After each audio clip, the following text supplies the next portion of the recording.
हल्दी मिर्ची धनिया करे कमाल। ये रंग दे, ये खुशबू दे, ये तीखा, ये कम पड़े। क्या निराला MDH मसाला। MDH की हल्दी मिर्ची धनिया करे कमाल। पूछता है भारत को presenting MDH super king powered by Vidisha detergent को powered by vector stacks.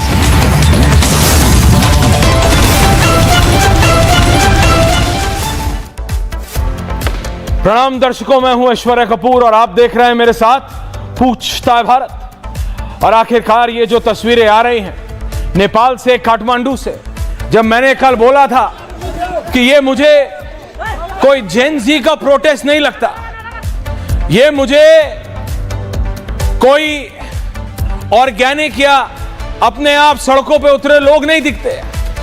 Nepal के प्रधानमंत्री, नेपाल के राष्ट्रपति, नेपाल का कोई ऐसा मंत्री नहीं जिसने रिजाइन न किया हो, और ये कोई और नहीं बल्कि देबुआ साहब हैं, नेपाल के पूर्व प्रधानमंत्री। नेपाल के पूर्व प्रधानमंत्री को एक चोर की तरह एक गांव में जैसे बकरी चोर घुसाता है उसको जैसे मारते हैं, वैसे काठमांडू की सड़कों पे नेपाल के पूर्व प्रधानमंत्री और नेपाल के पूर्व मंत्रियों को दौड़ा दौड़ा के मारा जा रहा है, घसीट घसीट के मारा जा रहा है। ये देबुआ साहब हैं, नेपाल के पूर्व प्रधानमंत्री हैं। इनके घर में घुस के, एक ही विजुअल नहीं है तुम्हारे पास, 4-5 विजुअल्स हैं देबुआ के। इनके घर में घुस के ये नेपाल के वित्त मंत्री हैं, ये नेपाल के वित्त मंत्री हैं विष्णु पौडेल, ये वित्त मंत्री हैं विष्णु पौडेल। जरा ये दोबारा चलाओ, जरा ये दोबारा चलाओ और देखो अब ये भागेंगे, ये भागेंगे, एक आदमी मुड़ेगा। पूरा चलाओ शर्मा, पूरा चलाओ, पूरा चलाओ, पूरा चलाओ। ये मार देखिए, ये ऐसा है, ये इतनी फ्रस्ट्रेशन है या इतनी डेस्परेशन है या इतना मोटिवेशन है इन लोगों में, किसी ने इतना मोटिवेट किया है कि सिटिंग फाइनेंस मिनिस्टर, नेपाल के प्रेजेंट वित्त मंत्री को, प्रेजेंट फाइनेंस मिनिस्टर सड़कों पे एक पागल चोर की तरह दौड़ा दौड़ा के, भगा भगा के मारा जा रहा है। एंड आप चाहते हो मैं मान लूं कि ये जेन जी का प्रोटेस्ट है? आप चाहते हो कि मैं ये मान लूं? अमेरिका चाहता है, अमेरिका का डीप स्टेट चाहता है कि किसी पूर्व प्रधानमंत्री के घर में घुस के उसको, उसके बच्चों को, उसकी बीवी को मार रहे हैं, और हम ये मान लें कि ये फेसबुक, इंस्टाग्राम, व्हाट्सएप बंद करने का प्रोटेस्ट। ओली को अपने ही घर से नेपाल के प्रधानमंत्री को एयरलिफ्ट कराना पड़ रहा है, और अमेरिका का डीप स्टेट चाहता है कि आप और मैं ये मान लें कि ये एक ऑर्गेनिक यानी अपने आप पैदा हुआ नेपाल के युवाओं में रोष है, गुस्सा है। क्यों? क्योंकि जो फोन में व्हाट्सएप होता है वो व्हाट्सएप बंद हो गया। क्यों? क्योंकि जो ट्विटर है, जिसका नया नाम एक्स है, वो बंद हो गया। क्योंकि आपका व्हाट्सएप और फेसबुक बंद हो गया, आपका इंस्टाग्राम और ट्विटर बंद हो गया, तो नेपाल की सड़कों में आग लगा दी नेपाल के युवा ने। यह चाहता है अमेरिका का डीप स्टेट। पूछता हूं मैं और पूछता है भारत, आपको ये नेपाल की संसद है दर्शकों, ये नेपाल की संसद का दृश्य देख के कुछ याद आता है आपको? Can you remember anything? Slightly, हल्का सा भी कुछ याद आता है? बांग्लादेश की तस्वीरें निकालो शर्मा और 50-50 चलाओ मेरे को बीच में रख के, एक तरफ नेपाल और एक तरफ बांग्लादेश। जब ये कल हो रहा था, मैं जनरल दयाल से बोल रहा था, मैं जनरल जीरी बख्शी से बोल रहा था, sir I can smell an American stamp on it. मैं देख पा रहा हूं, एक तरफ बांग्लादेश है, एक तरफ नेपाल है। आपको सिमिलैरिटी दिख रही है? आपको कुछ एक जैसा लग रहा है? रोष, युवाओं में रोष, लोगों को पता नहीं क्यों। एक आदमी आता है नेपाल में खड़ा होकर काठमांडू में बोलता है कि मैं जेन जी का प्रधानमंत्री बनेगा, जेन जी का राष्ट्रपति बनेगा, जेन जी का। अरे क्या है gen Z? What is this gen जी?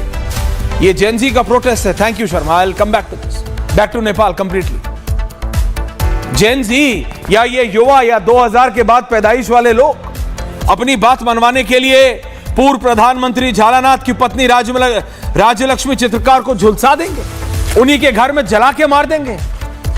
क्या ये सन 2000 के बाद के पैदा हुए लोग अपने गुस्से फ्रस्ट्रेशन को व्हाट्सएप और इंस्टाग्राम ना यूज करने के अपने गुस्से को देबुआ साहब को, नेपाल के प्रधानमंत्री को सड़कों पे एक पागल चोर की तरह भगा भगा के मारेंगे?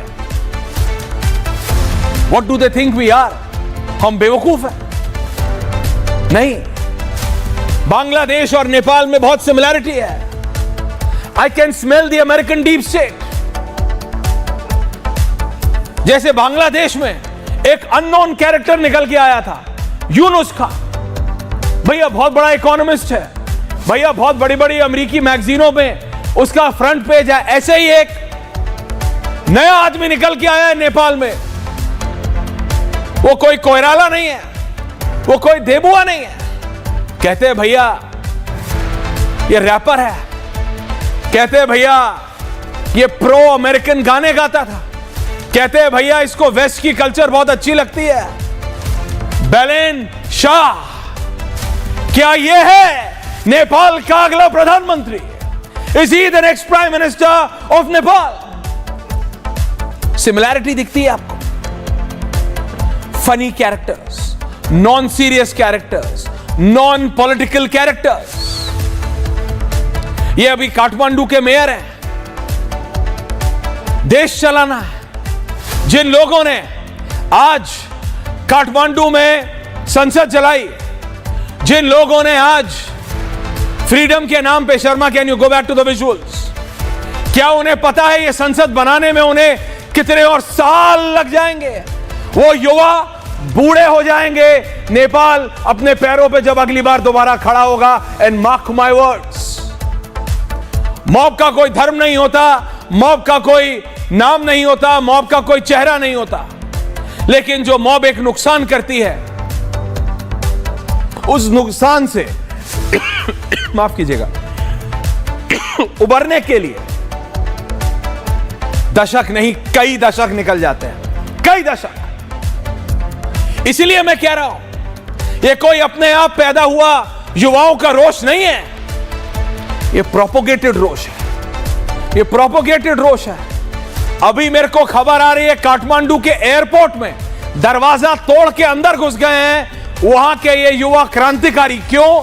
क्योंकि ये खबर है कि सारे नेता और सारे अफसर चॉपर की मदद से, आर्मी मदद कर रही है एयरपोर्ट से निकालने के लिए, क्योंकि वहां के एयरपोर्ट पे कोई और, हमने भी अपनी टीम भेजी थी, वो फ्लाइट वापस आ गए, अब दूसरे रास्ते से जा रहे हैं। कोई भी अंतरराष्ट्रीय फ्लाइट अभी काठमांडू में लैंड नहीं कर सकती। सेना ने प्रदर्शनकारियों को गेट पे रोका है अभी। ये वो एयरपोर्ट के लाइव विजुअल्स हैं जो आ रहे हैं मेरे पास। These are live visuals of the Kathmandu airport. वहां पे लोग चाहते हैं कि बस किसी तरह ओली को पकड़ लो। मैं आपसे एक बात कह रहा हूं, अगर नेपाल या दुनिया में कोई भी ये चाहता है, हम ये मान लें कि ये अपने आप पैदा हुआ जनता में रोष है, जेन जी प्रोटेस्ट है, तो आई विल नॉट एक्सेप्ट। मैंने कल भी कहा, आई बेग टू डिफर। मैंने दोनों जनरल से कहा सर कि आई कैन स्मेल समथिंग, ये हो रहा है सर। आप मुझे बोल रहे हो व्हाट्सएप फेसबुक बंद करने के चक्कर में उन्होंने पूर्व प्रधानमंत्री की धर्मपत्नी को उसी के घर में जला दिया, देबुआ साहब को सड़कों पे। जैसे मैंने कहा ना, कोई किसी की बकरी गाय चुरा लेता है गांव में, जैसे मारते हैं ना, जुलूस निकालते हैं, वैसे नेपाल के पूर्व प्रधानमंत्री देबुआ का जुलूस निकाला गया है। ये नेपाल के सिटिंग फाइनेंस मिनिस्टर, सिटिंग वित्त मंत्री विष्णु पौडेल को भगा भगा के मारा है। ये तो सिर्फ एक विजुअल है जो शर्मा दिखा रहा है। मेरे पास तो एक और विजुअल है जिसमें वो अपनी शक्ल छुपाने के लिए हेलमेट पहने हुए हैं और नहर में चल रहे हैं, वहां भी लोग नहीं छोड़ रहे हैं। ये टारगेटेड है, ये बताया गया है, रिमूव द डिस्पेंसेशन। ये एक तीर से दो निशाने हैं। नेपाल में इंस्टेबिलिटी करके आप चाइना और इंडिया दोनों को तंग करते हो। मैप ग्राफिक्स नाउ, एक तरफ चाइना है, एक तरफ भारत है। भारत और चीन एक दूसरे के साथ लॉगर हेड्स पे रहे, यानी लड़े हैं नेपाल के लिए। नेपाल में तू ज्यादा कि मैं ज्यादा, मैं ज्यादा कि तू ज्यादा। अमेरिका को जैसे ही दिखा कि ब्रिक्स में, वो याद है डोनाल्ड ट्रंप का ट्वीट कि लगता है हमने भारत और रूस को खो दिया चीन के हाथ। एक तरफ भारत है, एक तरफ चीन है। भारत और चीन के बीच खींचातानी समझ आती है नेपाल को लेके, और नेपाल भी अपना फायदा देखता है, कभी भारत की तरफ कभी चीन की तरफ। वो मैं समझता हूं, लेकिन ये हो गया अमेरिका ने ये कर दिया। There is a CIA stamp on it, there is a deep state stamp on it, back on visuals. अगर इन्हें व्हाट्सएप इंस्टाग्राम से दिक्कत थी, संसद क्यों चलाई? अगर इन्हें ट्विटर और टिकटॉक से दिक्कत थी, इन्होंने पूर्व प्रधानमंत्री को घर से निकाल के क्यों मारा? आप मुझे बताइए, आप मेरे को एक बार तो जस्टिफाई कीजिए। 17 साल में 15 सरकारें, इंस्टेबिलिटी में समझता हूं, वायलेंस तो मुझे समझाइए। वायलेंस, आगजनी, एक के बाद एक जो नेता सामने मिल रहा है उसको मार रहा है। ये टारगेट है, ये दिया हुआ है। और बैलेंस शाह को, या जो उनका असली नाम है बालेंद्र शाह, क्योंकि याद रखिएगा नेपाल दुनिया में एक लौता हिंदू राष्ट्र है, लेकिन जैसे बालेंद्र बैलन हो गया, क्योंकि एक जमाना था जब कोई संजय या संजीव हिंदुस्तान से अमेरिका जाता था तो लैंड करते ही सैम हो जाता था। नेपाल में भी है, ये प्रो अमेरिकन रैपर है बैलेंद्र शाह।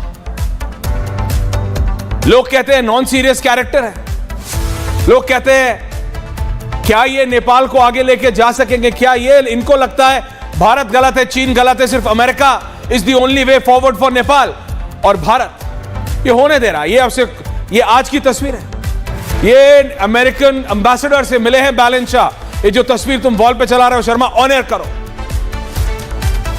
ये है बैलेंस शाह, ये इनकी आज की तस्वीर है।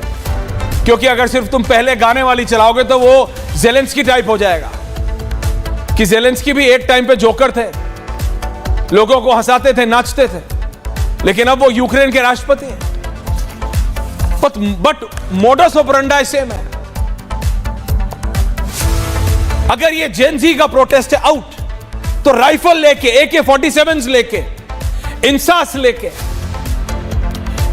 और AK-47 लेके, असॉल्ट राइफल लेके ये प्रोटेस्ट क्यों कर रहे हैं? व्हाट्सएप और इंस्टाग्राम क्या AK-47 से आएगा वापस? नहीं, प्लीज समझिए, ये कोई व्हाट्सएप का प्रोटेस्ट नहीं है, ये कोई इंस्टाग्राम बंद होने का प्रोटेस्ट नहीं है, ये कोई जेन-ज़ी का प्रोटेस्ट नहीं है।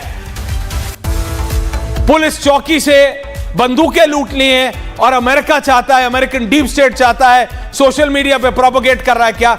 Gen Z protest. जेन-ज़ी प्रोटेस्ट ऐसा नहीं होता।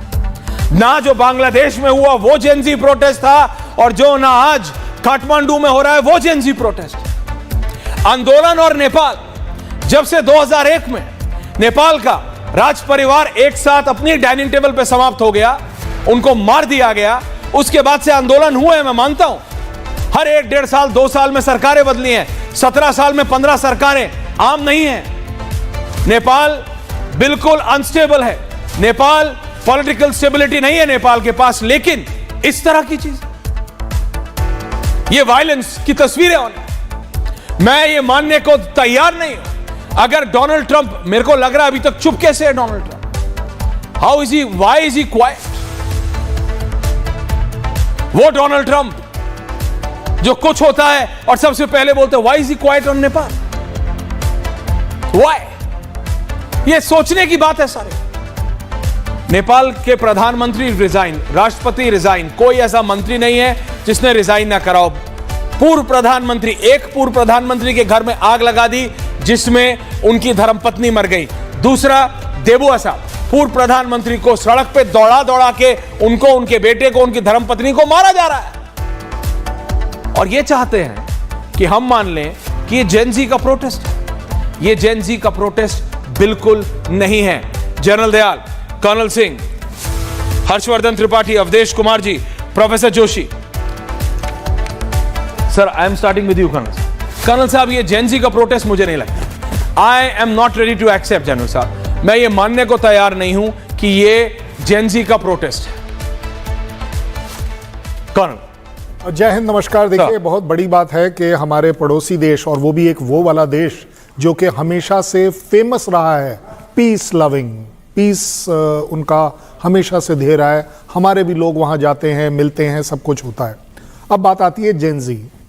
परसों तक एटलीस्ट मेरा इंप्रेशन ये था कि कॉमनैलिटी देखिएगा, कोलंबो में भी कुछ ऐसा ही हुआ था, बांग्लादेश में भी कुछ ऐसा ही हुआ था, और अब हम देख रहे हैं कि नेपाल में भी कुछ ऐसा ही है। और हो क्या रहा है भाई, प्रोटेस्ट चलता है किसी एक रीजन से, लेकिन वो टर्न ले लेता है दूसरी तरफ। अगर आपको आपके ऐप्स बंद होने से तकलीफ है, व्हाट्सएप बंद हो जाने से तकलीफ है, या किसी भी वजह से तकलीफ है, तो पार्लियामेंट जलाने का क्या लॉजिक हो सकता है?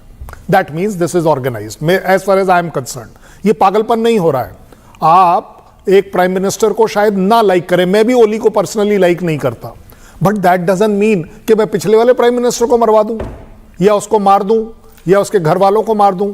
और प्रोटेस्ट अगर कहीं भी किसी तरह से होना चाहिए विजुअल्स, तो मैं मान सकता हूं कि कभी कभी एक पीसफुल प्रोटेस्ट वायलेंट हो जाता है, कोई बड़ी बात नहीं है ऐसा होना। दुनिया में हमारे पास 85 से एज एग्जाम्पल है। लेकिन ज्यादा बड़ी बात यह है कि जिस तरीके से ये आगे बढ़ रहा है, जिस तरीके से वायलेंस, देखिए, अगर आपकी डिमांड थी कि ओली रिजाइन करे, रिजाइन कर दिया, अब अगली गवर्नमेंट के बारे में बात करी जानी चाहिए, सीधी सीधी बात है। तो ये जो सो कॉल्ड जनरेशन नेक्स्ट जो है, जो जी है या जियर जिसको वो लोग बोल रहे हैं, जो मर्जी आए वर्ड दे दे, ये वर्ड जो है, ये स्लैंग वर्ड्स आए कहाँ से हैं? इंडिया से तो आ नहीं सकते। ये जो वेस्टर्न स्लैंग है, ये कहाँ से आ रहे हैं? और मैं कहता हूँ बड़ी जिम्मेदारी के साथ आप इवेलुएट कर लीजिए। आई थिंक ऐश्वर्या साहब ने बड़ी अच्छी सी बात कर दी कि so called peace loving McDonald कहाँ है आजकल? क्या उसको नहीं दिख रहा ये सब? क्या उसकी कोई जिम्मेदारी नहीं है? देखिए, अब वो बोले तो बोले क्या, क्योंकि एम कहीं और है, निशाना कहीं और साधा जा रहा है। क्यों साधा जा रहा है? क्योंकि जिस तरीके से इंडिया के जो टेरिटोरियल कंट्री, जो नेबर्स हैं, उनको क्यों डिस्टर्ब किया जा रहा है? क्योंकि उन्हें दिखता है कि इंडिया एक मॉरल हाई पर हमेशा अपने नेबरिंग कंट्रीज के साथ खड़ा होता है, इंक्लूडिंग पाकिस्तान, जिससे हमारा 50 झगड़ा है। उसको भी हम बाढ़ से रिलेटेड लोगों को मानवता के तौर पर बचाने की कोशिश करते हैं। तो यहां क्यों नहीं करेंगे? मुझे लगता है कि ये जो डीप स्टेट है, जिसको कि मैकडोनाल्ड ने बोला था कि मैं खत्म कर दूंगा, आते ही ये कर दूंगा, वो अपने आप में और ज्यादा एक्टिव हो रहा है। अगर आप इंडिया के पॉइंट ऑफ व्यू से भी देखें, वो पता नहीं कौन सा एक प्रोजेक्ट 37 चल रहा है। कहीं किसी को बोला गया है कि 1 साल के अंदर अंदर ये सब जो गवर्नमेंट है, इंडियन गवर्नमेंट को चेंज कर दो, पर्सनल एनिमिटी ले लो, चाहे जो मर्जी आए ले लो। लेकिन as far as I am concern, ये एक प्रोटेस्ट नहीं है, ये एक ऑर्गेनाइज्ड मैसिव किलिंग जा रही है। मैं मान सकता हूं कि लोगों के अंदर थोड़ी सी नफरत आ गई होगी कि हमारे 20-22 लोग मार दिए गए। वेल, आई डोंट से कि इस तरह की आग जो आप देख रहे हैं, जिस तरीके से लोग भाग रहे हैं, इसके बीच में गोली किसको लग जाए, इसका ब्लेम गेम नहीं किया जा सकता। लेकिन मैं चाहूंगा कि एटलीस्ट कहीं ना कोई इस बात को इंडिया की तरह, रिपब्लिक टीवी की तरह खुलकर बोल क्यों नहीं पा रहा कि yes mister USA, yes mister USA, there is circumstantial evidence के आप इसके पीछे जरूर हैं। क्योंकि ये मेरा अपना मानना रहा है, दुनिया में ऐसी कोई लड़ाई नहीं है, दुनिया में ऐसा कोई उपद्रव नहीं है जिसके पीछे यूएस का हाथ ना हो। चाहे आर्म्स के पॉइंट ऑफ व्यू से देख लीजिए, डीप स्टेट के पॉइंट ऑफ व्यू से देख लीजिए, कहीं किसी तरह से आप इवेलुएट कर लीजिए, डीप स्टेट को सब कुछ मालूम होता है। Bangladesh was a living example कि आपने एक वो आइलैंड मांगा, उसने नहीं दिया, आपका डीप स्टेट काम करने लगा, आपने ठग करके अपना काम कर लिया। ठीक है, मैं ब्लेम कर सकता हूं कि इन तीनों कंट्रीज जो डिस्टर्ब हुई हैं, तीनों कंट्री में एक कॉमनैलिटी ढूंढिएगा ऐश्वर्या जी। सबसे बड़ी कॉमनैलिटी है कि ये कंट्रीज अपने आप को चाइना के नजदीक ले जा रही थी, और कहां से कहां पहुंच गई।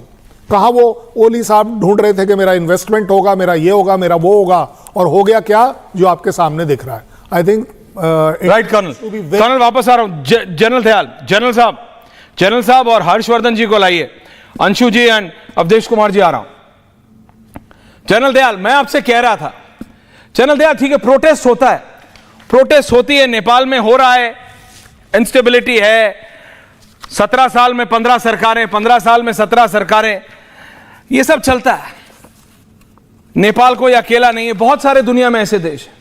लेकिन अमेरिकन डीप स्टेट चाहता, हर्षवर्धन जी, हम ये मान लें कि उनके युवा व्हाट्सएप बंद होने से इतना नाराज हैं कि उनके देश के सिटिंग फाइनेंस मिनिस्टर को दौड़ा दौड़ा के, लाइक अ पेटी थीफ, जैसे होता है ना एक ब्रेड का टुकड़ा चुरा के जो भाग रहा होता है और उसके पीछे सब ऐसे मारा जा रहा है. This is what they want us to believe. नहीं, general Dayal and then Harshvardhan ji. Aishwarya, मैंने कल भी कहा था और मैंने शुरू में ही कहा था कि देखिए, एजिटेशन जरूर स्टूडेंट्स का हो सकता है, लेकिन इसमें कोई घी डाल रहा है. और इतनी जिस किस्म से अगर व्हाट्सएप बंद था, सोशल मीडिया बंद था, तो विद इन 6 आवर्स 4 आवर्स इतने 40,000 50,000 उसके बाद 1 लाख इतने स्टूडेंट्स, इतने यंग बच्चे एक साथ इकट्ठे हो जाना बगैर वाइल्ड फायर. सोशल मीडिया तो अट्रैक्ट कर सकता है ना, तो एकदम से दैट मीन्स बहुत दिन से इस किस्म की कहीं ना कहीं एक प्लानिंग थी जो कि अनलीश कर दी गई, जिसका एक मौका ढूंढ रहे थे. और ये कई दिन से जो है मेरे ख्याल में जो नेपाल गवर्नमेंट है वो जितनी ये फेसबुक वगैरह जितने सोशल मीडिया के बड़े बड़े चैनल्स हैं, इनसे शायद किसी किस्म की नेगोशिएशंस में लगी हुई थी कि भाई इनसे टैक्स लिया जाए ऑपरेट करने के लिए. जैसे इन्होंने टिकटॉक से कुछ किया था, पहले टिकटॉक बैन कर दिया था, फिर उस पर कुछ लगा दिए थे, फिर टैक्सेशन वगैरह, फिर तो वो काफी दिन से जारी था. लेकिन एकदम से ये भड़क उठेगा, ये तो मैं आज कुछ अपने दोस्तों से, एक्स सर्विसमैन से, कुछ वहां जैसे वो राष्ट्रीय प्रजातंत्र पार्टी कुछ वर्कर्स हैं, कुछ लोग हैं जिनसे बात कर रहा था, काफी लोगों से, और एक चीज बहुत स्पष्ट है कि सब सरप्राइज्ड है, सब बिल्कुल इस चीज की उम्मीद नहीं किए थे और सब ये सोच रहे हैं कि इसके पीछे कोई घिनौना हाथ है. लेकिन किसका हाथ है लोग अभी तक ये नहीं समझ सकते, क्योंकि लेफ्टिस्ट में भी लोगों को नुकसान हुआ है, जो उनकी पुरानी पार्टीज हैं, जैसे आपने खुद कहा कि पिछले एक्स प्राइम मिनिस्टर की वाइफ को, या जो लोग मतलब जो लोग इतने करप्शन में भी जिनके अगेंस्ट केसेस नहीं है, इन्होंने अक्रॉस दी एक स्ट्रैटेजी है, जैसे बिल्कुल मिलती जुलती बांग्लादेश से, कि पॉलिटिकल लीडरशिप एक बार ऐसी लगे कि कोई है ही नहीं, तो अब आगे क्या होगा, आगे मतलब फौज को लाएंगे. वो फौज ने कल तक क्यों नहीं रोका, अब फौज को लाएंगे.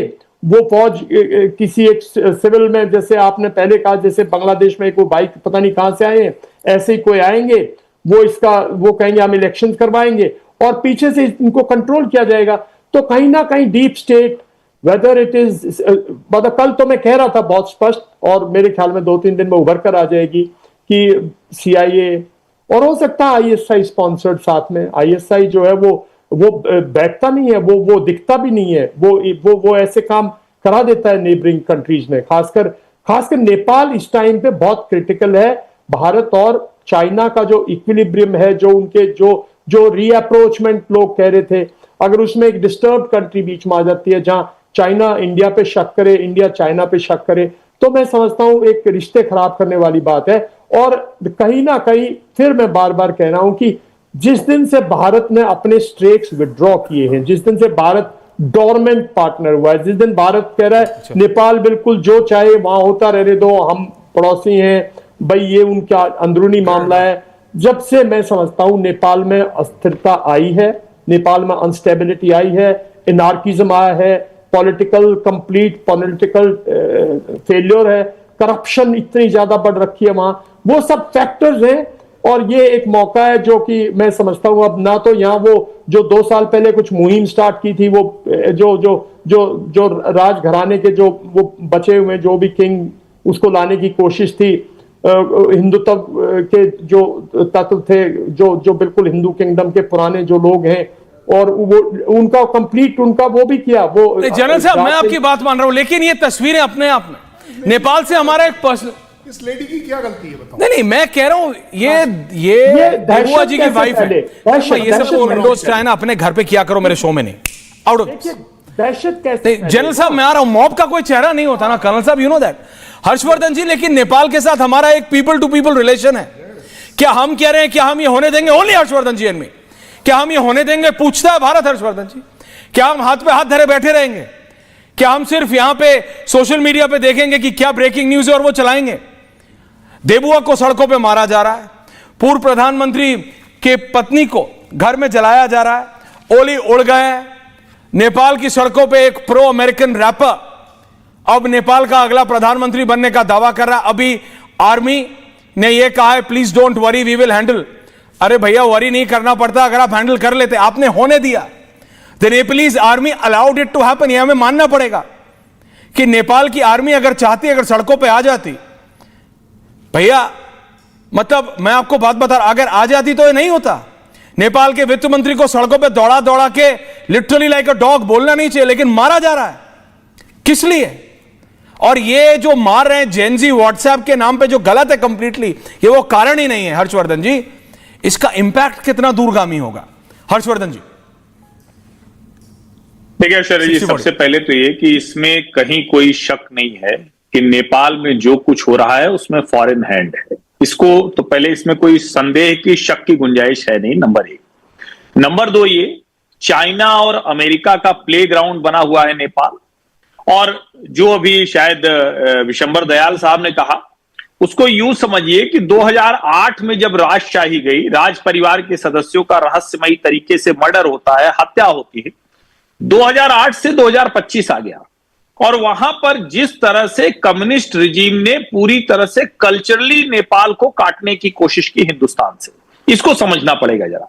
वहां जो कम्युनिस्ट लीडरशिप आई और जो कांग्रेसी लीडरशिप है, जो एक समय में लगता था कि दोनों एक दूसरे को चेक बैलेंस करेंगे, दोनों ने हाथ मिला लिया।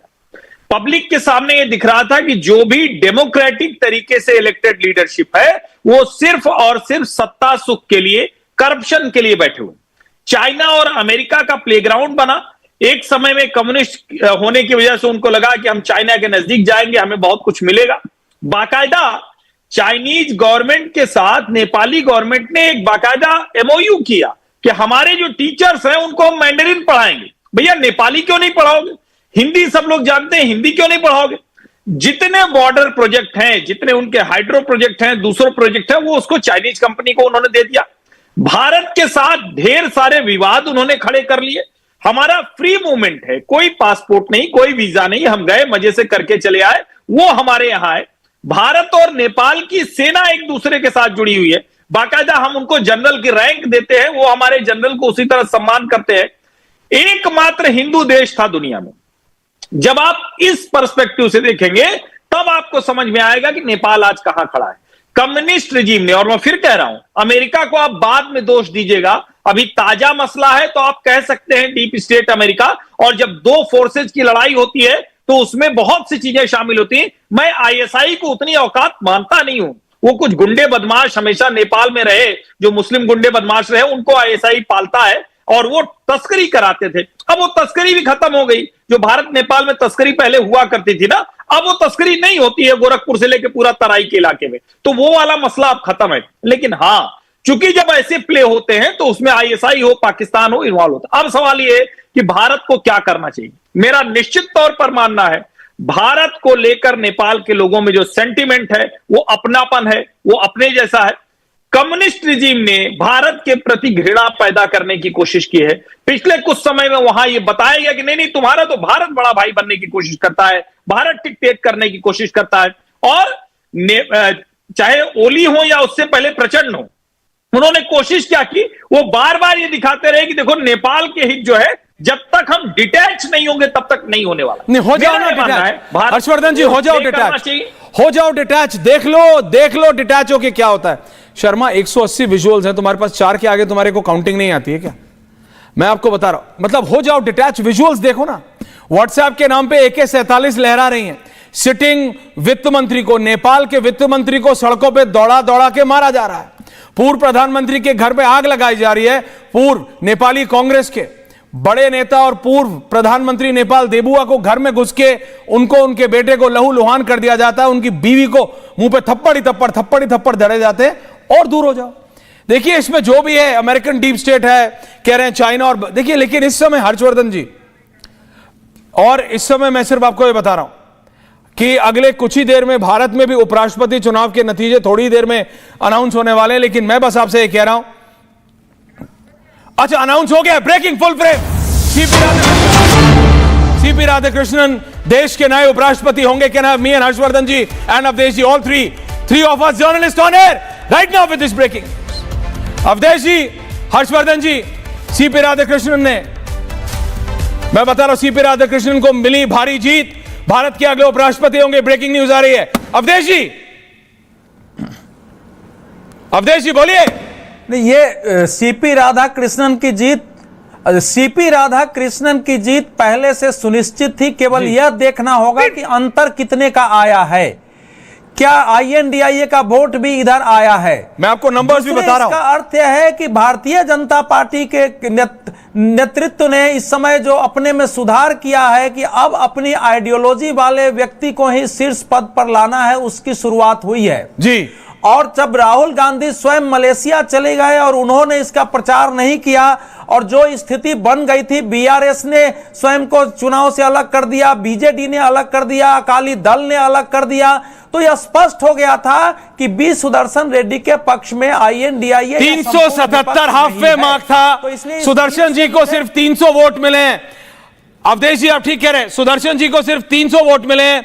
हर्षवर्धन जी 452 वोटों से, राधाकृष्णन जी, हर्षवर्धन जी 452 वोट, 452 वोट्स के साथ राधाकृष्णन जी अगले उपराष्ट्रपति हैं। क्रॉस वोटिंग हुई है। हर्षवर्धन जी, अवधेश जी को भी रखिए। हर्षवर्धन जी। ऐश्वर्या जी, इसका सीधा सा मतलब है राष्ट्रवाद बनाम नक्सलवाद में नक्सलवाद के साथ बहुत से विपक्षी सांसद नहीं खड़े हुए। 452 वोट मिलने का मतलब है कि लगभग 30 से 40 सांसद, और अगर आप देखें तो जो किसी खेमे में नहीं थे, वो जो विपक्षी गठजोड़ का हिस्सा थे वो, और कौन भला इस देश में जो कम्युनिस्ट आइडियोलॉजी जिसको जनता पसंद नहीं करती, जो नक्सलवाद की समर्थक आइडियोलॉजी है जिसको जनता पसंद नहीं करती है, जो राष्ट्र के खिलाफ, देश के खिलाफ युद्ध का ऐलान करती है, they are waging war against state, तो ऐसी आइडियोलॉजी के साथ भला कौन खड़ा होगा। और राहुल गांधी ने ये बार बार कहा था संघी है राधाकृष्णन, तो संघी फिर से उपराष्ट्रपति के पद पर आ गया। और जो कनिमोझी ने कहा था कि ये हिंदुत्व वाला तमिलियन है, ये हमारा तमिलियन नहीं है।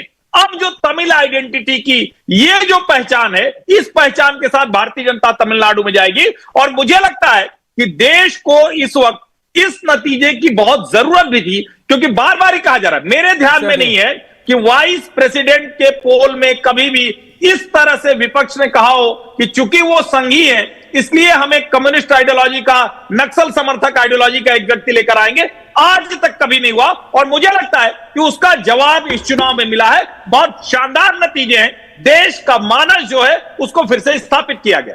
आई want tall 3 windows. Awadhesh ji, बहुत ज्यादा क्रॉस वोटिंग की बात हो रही थी। ये कॉन्स्टिट्यूशन क्लब के इलेक्शन को ऐसा बता दिया था कि जैसे देश का राष्ट्रपति का इलेक्शन है। और बता रहा हूं हुआ, मैं बता रहा हूं ना, मतलब हर्षवर्धन जी, उसको बिल्कुल कंपेयर किया गया। मैं देख रहा हूं ये सोशल मीडिया पे इतने आपके पूर्व, मतलब कई आपके सीनियर्स और कई पूर्व पत्रकार है सीनियर्स, उन्होंने बोला देखो जब कॉन्स्टिट्यूशन क्लब जैसे के चुनाव में ऐसा हो सकता है, ऐसा हो सकता है इनकी नीचे से जीत को निकाल के ले जाए, तो ये तो उपराष्ट्रपति का चुनाव है, तुम्हें पता नहीं है ऐश्वर्या कपूर क्या होने वाला है। अब ये नंबर्स देखिए आप। अवधेश हो गए थे ऐश्वर्या, वो बड़े उम्मीद से हो गए थे, वो तो प्रधानमंत्री भी बदलवाने लगे थे। उनका तो जो मन है वो करने लगे। True that. अवधेश जी नहीं, कॉन्स्टिट्यूशन, ऐश्वर्या जी, कॉन्स्टिट्यूशन क्लब के चुनाव में मैं वहां स्वयं उपस्थित था, मेरी तस्वीरें भी चल रही थी। वहां सोनिया गांधी और मल्लिकार्जुन खड़गे पहले वोट डालने आए। उन्होंने राजीव प्रताप रूडी जी के कंधे पर सोनिया जी ने हाथ रखा लोगों के सामने और कहा कि don't worry we are with you. और वो लोग जो वहां खड़े थे उन्होंने इसकी चर्चा नहीं की जाके लिखने के समय। अमित शाह और जेपी नड्डा तो शाम को वोट डालने आए करीब 4 बजे के आसपास। But that is not my point of discussion. Awadhesh ji, आप मेरी बात समझिए। वो सारी क्रॉस वोटिंग, वो सारा क्रॉस वोटिंग जो अभी सीपी राधाकृष्णन जी को 452 वोट मिले, क्रॉस वोटिंग कहां से कहां हुई है? नंबर्स डोंट लाई, नंबर्स गलत नहीं बोलते। 452 और 300, देखिए 27 वोट 425 की संभावना थी, तो 27 वोट तो क्लियर दिख रहा है कि अतिरिक्त आया है 27, जिसमें 4 वोट तो उसका जगन मोहन रेड्डी का मैं मान लेता हूं, 4 उसने घोषित किया है। लेकिन ये 23 वोट जो है वो किधर से आए हैं? क्या शिवसेना के की ओर से आया? अंतरात्मा से आए हैं सर, पड़ेगा क्या 23 वोट में अंतरात्मा की आवाज से आए हैं? अरे अंतरात्मा की आवाज से आए और कहां से आए? अंतरात्मा की आवाज पर तो सर अंतरात्मा की आवाज पर 1969 में एक बार बीबी गिरी जीते थे, पूरी तख्ता पलट गई थी, लेकिन अंतरात्मा की आवाज इस देश में मिली है क्योंकि ये इसको कांग्रेस पार्टी ने प्रेस कॉन्फ्रेंस में बाजाबता आइडियोलॉजी की लड़ाई घोषित की थी कि हमारी अब लड़ाई इस देश में विचारधारा की लड़ाई है, और उस विचारधारा में केवल सुदर्शन जो है मानवाधिकार के समर्थक नहीं है या देश से जो है जो राष्ट्रद्रोह कानून है उसको समाप्त करो उसके ही नहीं है। जो इस समय राहुल गांधी जी जो ये वोट चोर यात्रा निकाल रहे थे और सारे इशू उठा रहे थे, वो सब इस समय आइडियोलॉजी का पात्र है, पार्ट है, संविधान बचाओ आइडियोलॉजी का पार्ट है। तो इसके बावजूद अगर विपक्ष यूनाइट नहीं रहा है, लोगों ने इस ओर आके वोट डाला है, लोगों उसके नेताओं ने चुनाव का बहिष्कार कर हम वोट नहीं डालेंगे, तो इसका मतलब है कि आइडियोलॉजिकली बैटल में भी राहुल गांधी जी की जो नारा है जो कांग्रेस का लीडरशिप है उसकी ये पराजय हुई है। ये सुदर्शन की पराजय नहीं है, क्योंकि आप विपक्ष को यूनाइट नहीं कर सके, आप लेकर के आए थे, इसलिए यह पराजय कांग्रेस नेतृत्व की है। मैं सुदर्शन जी की पराजय इसमें बिल्कुल नहीं मानता हूं, उनको तो पराजित होना ही था। सुबह जब वो जा रहे थे तब पत्रकारों ने सवाल पूछा, उन्होंने इरिटेट होकर कहा कि क्या एक ही सवाल का हर जगह जवाब दूं, थैंक यू। तो आप नहीं, लेकिन Harshvardhan ji, it sends a larger message. Harshvardhan ji ये एक लार्जर मैसेज है। नहीं, अवधेश जी वापस आ रहा हूं, I am coming back to numbers. अभी सिर्फ नंबर्स पे बात कर रहे हैं, फिर तो कल तो हम लोग करेंगे इसका पूरा बिल्कुल खींचतान पूरी इसकी निकाल देंगे, एक एक धागा कर देंगे। लेकिन ये 452 और 300 कितनी क्रॉस वोटिंग हुई है? मैं भी नंबर्स कह रहा था, विपक्ष ने आके बोला है 19 की क्रॉस वोटिंग हुई है। मेरे हिसाब से तो ज्यादा की हुई है क्रॉस वोटिंग। हर्षवर्धन जी नहीं 19 नहीं है, 414 का नंबर था, और अगर सब जोड़ भी लें तो भी कम से कम 30 की क्रॉस वोटिंग तो हुई ही हुई है। और मैं इसको क्रॉस वोटिंग नहीं कहूंगा। ऐश्वर्या जी जो आप कह रहे हैं वो देश को जरा ध्यान से सुनना चाहिए। जब सीपी राधाकृष्णन जी की उम्मीदवारी एनडीए ने घोषित की तो क्या उम्मीदवारी घोषित करते हुए कहा गया कि हम एक संघ के स्वयंसेवक होने की वजह से कर रहे हैं?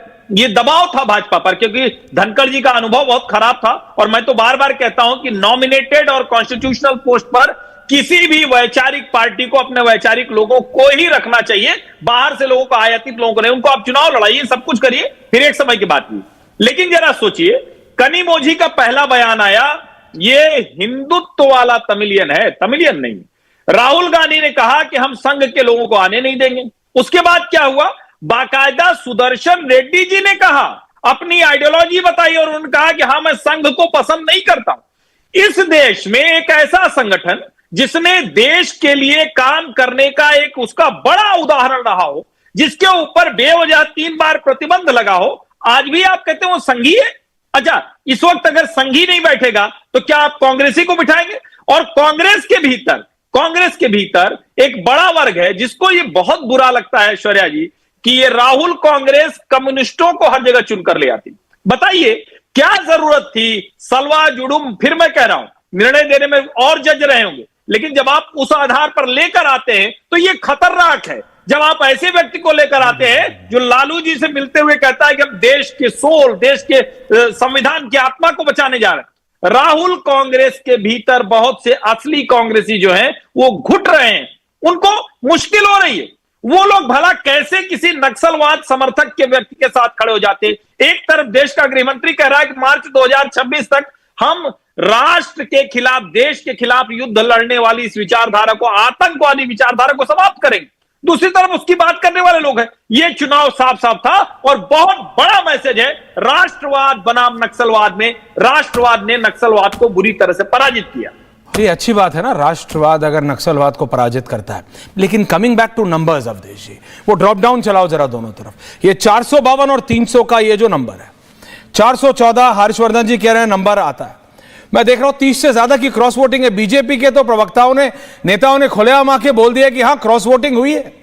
बीजेपी को विपक्ष से लोगों ने किया है। अब वो कौन है, शिवसेना वाले हैं कि तमिलनाडु का कोई है कि आंध्रा का कोई है कि तेलंगाना का कोई है कि क्या पता समाजवादियों ने कर दिया। मैं तो कह रहा हूं जिसकी अंतरात्मा जागी उसने कर दिया। लेकिन एक बात साफ है, जो ये इतने शगुफे उड़ने लगे थे कॉन्स्टिट्यूशन क्लब के एक छोटे से क्लब के चुनाव से, इन्होंने देश की डेमोक्रेसी को, और इट्स अ डेलिबरेट अटेम्प्ट, ये मैं बता रहा हूं और आप समझिए कैसे, जैसे नेपाल में व्हाट्सएप बता दिया कि व्हाट्सएप बंद हो गया इसलिए प्रधानमंत्री को घर चला दिया। ऐसे कॉन्स्टिट्यूशन के क्लब को, चुनाव को, एक क्लब छोटा सा जिसका कोई कीप हर्षवर्धन जी ऑल्सो, बहुत सीनियर जर्नलिस्ट ऑन है विद मी, पी रहे चाय तो क्या हो गया, रखो ऑन है, तो उसमें क्या गड़बड़ है? हर्षवर्धन जी बताइए, आप चाय पी रहे, मतलब जो आपको ऑफर कर दे रहे। मैं कह रहा हूं ये जो एक अटेम्प्ट है सोशल मीडिया का, एक छोटी सी चीज को ऐसे ट्रिगर कर देना, अवधेश जी इसको एनालाइज करना पड़ेगा एक बात पे। कॉन्स्टिट्यूशन क्लब जैसे एक क्लब के चुनाव पे, जैसे आरडब्ल्यूए रेजिडेंशियल वेलफेयर एसोसिएशन का कोई बन गया तो उसे मुख्यमंत्री बना दोगे क्या? तो उसे प्रदेश का मुख्यमंत्री बना दोगे? अगर कल को अवधेश जी प्रेस अपार्टमेंट का आरडब्ल्यूए का जीत गए तो क्या वो यूपी के मुख्यमंत्री बनने के लिए दावेदार हो जाएंगे क्या अगली बार? मैं कह रहा हूं ये जानबूझ के प्रोपोगेट किया जाता है, और इस तरह का प्रोपोगेशन ये सोशल मीडिया पे ये वही लोग कर सकते हैं जो सोशल मीडिया से बाहर, जिन्होंने असली भारत नहीं देखा हो। अवधेश कुमार जी, नाउ बोथ द जर्नलिस्ट है। देखिए, जो लोग जमीन पर नहीं है या जिनके अपने ऐसे योजनाएं हैं जिनको जानकारी नहीं होती है, या जिनका एक मानसिक विकृति कह सकते हैं, परवर्जन है उनकी आइडियोलॉजी में, उनकी सोच में, ये सब मिला करके ऐसे लोग होते हैं। मैं तो एक बड़े जर्नलिस्ट को जानता हूं जो वहां थे और जाने के बाद उल्टा पुल्टा लिखे हैं। ये जो वोटिंग अभी दिखाई दे रही है, अगर सुदर्शन रेड्डी के पक्ष में केवल 300 वोटिंग है, क्योंकि लोग काउंट करके 320, 22, 24 तक ले जा रहे थे, तो अगर 17, 18, 20 वोट उधर नहीं पड़े हैं और इधर की वोटिंग हालांकि 414 था लेकिन मैक्सिमम 425 तक जा रहा था, 452 पड़ा है, तो ये बहुत उथल पुथल वाली स्थिति है। 770 वोट तो मिनिमम पड़ना चाहिए था, 781 वोट होनी चाहिए थी। अगर टोटल वोट ही 752 पड़े हैं तो जाहिर है कि कुछ लोगों ने भले एक संघी को वोट नहीं दिया हो, एक पुराने जनसंघी को, लेकिन उन लोगों ने कम से कम एक दूसरे उम्मीदवार को भी स्वीकार नहीं किया कि हमको इसको वोट देना है। तो इसलिए इसके पॉलिटिकल मीनिंग, इसके आइडियोलॉजिकल मीनिंग, ये मीनिंग एक बहुत बड़ा है, और ये बताता है कि ये जो राहुल गांधी जी का अभियान है, जिसको हर्षवर्धन जी हालांकि आम कम्युनिस्ट बोलते हैं, मैं लंबे समय से बोल रहा हूं कि राहुल गांधी जी के इस समय सलाहकार, रणनीतिकार है, वो अल्ट्रा लेफ्टिस्ट है, वो अल्ट्रा सोशलिस्ट है, जनता के द्वारा नकारे गए, ठुकराए गए ऐसे लोग हैं जो उनकी योजनाएं बनाते हैं, जो उनके लिए सर्वे कराते हैं, उनको बाजाबता स्क्रिप्ट देके उनको रटाते हैं और उसके अनुसार से उनकी रणनीति बनती है। तो ये अल्ट्रा लेफ्टिस्ट लोग हर जगह आजकल हो गए हैं, और सोशल मीडिया के दौर में तो चारों तरफ ऐसे लोग हैं जो ऐसे ही छोटी चीजों को इतना बड़ा बनाते हैं, और उससे लोग प्रभावित भी कुछ समय तक होते हैं। कॉन्स्टिट्यूशन क्लब के चुनाव को जैसे बड़ा बनाया गया और दिखाया गया कि देखो आने वाले समय में शाह की रणनीति। प्रहलाद जोशी जी के घर के हर्षवर्धन जी, अवधेश जी, आप दोनों जानते हैं किस तरह से चार कैबिनेट मंत्रियों के घरों को कैंटोनमेंट टाइप सिचुएशन थी, अलग अलग जगह के। रखो भैया, keep senior journalist with me right now, ये मेरे को भी छोटा कर दो। और ये लाइव विजुअल्स हैं प्रहलाद जोशी जी के घर के बाहर के, बिल्कुल गाना बजाना चल रहा है, लोक नृत्य चल रहा है। I don't know the name of this dance form. ये कथकली तो है नहीं, बट आई एम सॉरी, मैं नाम गलत नहीं लेना चाहता हूँ, प्लीज टेल मी। वो ये चल रहा है वहां पे, तो they are happy. BJP has proven a point, BJP ने एक पॉइंट प्रूव किया हर्षवर्धन जी कि तुम जितने हाथ पैर मारने हैं मार लो, तुम्हें जितना मोजा पहन के सिंगाड़े के खेत में उतरना उतर जाओ, उससे कुछ होना है नहीं, ढाक के 3 पात मिलना कुछ है नहीं। हर्षवर्धन जी, नहीं, मोजा पहन के उतरो भाई, लेकिन कम से कम ये पता कर लो कि अगर फैक्ट्री लगेगी तो वहीं के लोगों को काम मिले। हाँ। तो ऐसे भौचक नहीं हो जाना है। तो राहुल गांधी के संकट बहुत हैं, लेकिन भारतीय जनता पार्टी ने, नरेंद्र मोदी ने जो साबित किया है, मुझे लगता है वो कमाल की बात है। इस चुनाव को बीजेपी जीतने जा रही थी, एनडीए का उपराष्ट्रपति होने जा रहा था, बिल्कुल ठीक बात है। किन परिस्थितियों में यह चुनाव हुआ, जरा सोचिए जी, बताइए। धनखड़ जी ने अप्रत्याशित तौर पर त्यागपत्र दिया। हाँ। विपक्ष ने इसको लपका, बाकायदा सोशल मीडिया पर चलाया गया कि अब तो देखिए रूडी जी ने बालियान जी को हराया, रूडी जी थोड़ा इधर उत्साहित होकर बहुत से इंटरव्यूज भी उस तरह से दे रहे हैं। हाँ। तो उनको लगा बस ठीक हो गया। कुछ लोगों ने तो यहां तक घोषित कर दिया कि 9 सितंबर की तारीख भारत के उपराष्ट्रपति नहीं, भारत के प्रधानमंत्री के पद पर भी असर डालेगी। हाँ। और वो जो उम्मीद से लोग थे, बहुत भारी उम्मीद से जो लोग थे, उनका आज पूरी तरह से क्या मतलब क्या कहूं मैं, खत्म ही हो गई सारी उम्मीद पे दुनिया कायम है। उम्मीद रखो, पार्टी ने। हर्षवर्धन जी, उम्मीद तो मुझे भी है, उम्मीद पे दुनिया कायम है। उम्मीद आपको भी है, उम्मीद अवधेश जी को भी है, सबको अपनी अपनी उम्मीद है, उम्मीद पे दुनिया कायम है। लेकिन एक क्लब के चुनाव को देश, और ये लाइव विजुअल्स आ रहे हैं मेरे को इस समय, G Kishan Reddy, I can see DMK leaders, DMK के नेता, मैं जी किशन रेड्डी वहां देख सकता हूं प्रहलाद जोशी जी के घर पे, वहां पे ये बिल्कुल उनको सम्मानित करते हुए, वहां पे सभी नेता वहां पे मौजूद है, उनको बुकेस देते हुए, पुष्पगुच्छ देते हुए। He is the next vice president of India. Viewers, Awadhesh ji आप कुछ कह रहे थे, लाइव विजुअल्स आ रहे थे इसलिए बोल रहा था। जी अवधेश जी बताएं। मैंने कहा कि देखिए, प्रधानमंत्री तो मजबूत हुए, दूसरे रूप में हुए, उनकी कल्पना के विपरीत हुए, क्योंकि लोकसभा में बहुमत न होते हुए भी आपने अपने एक उम्मीदवार को जो बिल्कुल विचारधारा का था उसको लाया और भविष्य के लिए एक संदेश दे दिया कि हमारी सरकार, हमारी नीति अब किस दिशा में जाने वाली है, और उसको जितना अंग गणित था उससे ज्यादा वोटों से जिता दिया था। जो लोग सोशल मीडिया पर कह रहे थे कि प्राइम मिनिस्टर्स पर इसका प्रभाव पड़ेगा, तो निश्चित रूप से इसका प्रभाव पड़ा और राजनीति पर भी इसका प्रभाव पड़ेगा। फिर जो INDIA और विपक्ष है फिर ये आवाज उठाएगा कि ये राहुल गांधी की जो पॉलिटिक्स है कि एक पॉइंट पर अटके रहना, जो इनके साथ के लोग हैं वो आप देखिएगा 1, 2, 3 दिनों में जैसे बीच में उठने लगा था लोकसभा चुनाव के बाद, उस ढंग से प्रतिध्वनि फिर उठेगी और सोशल मीडिया के लोग फिर कोई नई चीजें लाएंगे। ये र्यूमर मॉन्गर जो ग्रुप है ना, ये शांत होने वाला नहीं है।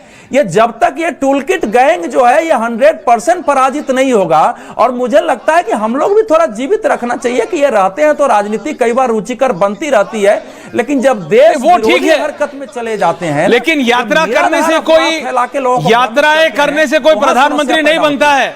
हर्षवर्धन जी, मैंने तो बहुत सीरियसली कहा है सीनियर कांग्रेस लीडर को कि अगर ऐसा होता तो ये जितने ट्रैवल ब्लॉगर्स हैं इनको आप अपना नेता बना दीजिए, टिकट दे दीजिए।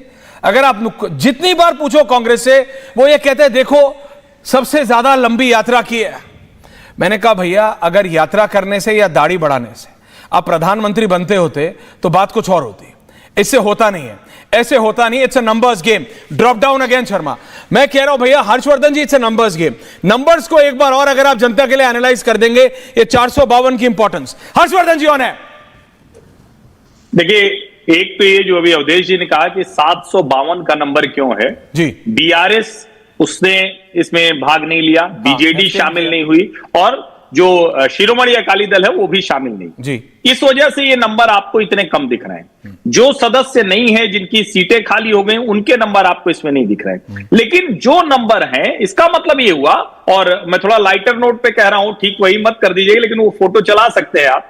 जो शशि थरूर और प्रियंका चतुर्वेदी की मुस्कुराते हुए फोटो थी, बहुत सुंदर, मतलब ब्यूटीफुल पिक्चर, वो बताती है कि दरअसल इस पूरे चुनाव में खेल क्या हुआ। वो बहुत खूबसूरत पिक्चर थी, और मुझे लगता है कि ऐसी अंतरात्मा परिवर्तन वाली कुछ चीजें हुई होंगी। उनकी कितनी हुई मैं नहीं जानता हूं, लेकिन शशि थरूर और प्रियंका चतुर्वेदी की एक साथ दोनों आए, दोनों का जो वोट डालने का क्रम था वो साथ साथ था। इतनी ही खूबसूरती से ये नंबर जो आपको 452 दिख रहा है, ये दिख रहा है। दूसरा, मैं बड़ा स्पष्टता से कह रहा हूं, अगर कोई अच्छा कांग्रेसी नेता कैंडिडेट होता तो शायद 10-5 नंबर और बढ़ जाते, लेकिन चूंकि ये चुनाव पूरी तरह से आइडियोलॉजिकल बैटल कर दिया, तो कौन सा कांग्रेसी होगा जो इस तरह की विचारधारा के साथ खड़ा हो पाएगा? वो भी एक बड़ी वजह है। और मैं तो ये मानता हूं कि कुछ वोट ऐसे होंगे जिनको आप कल्पना भी नहीं कर सकते,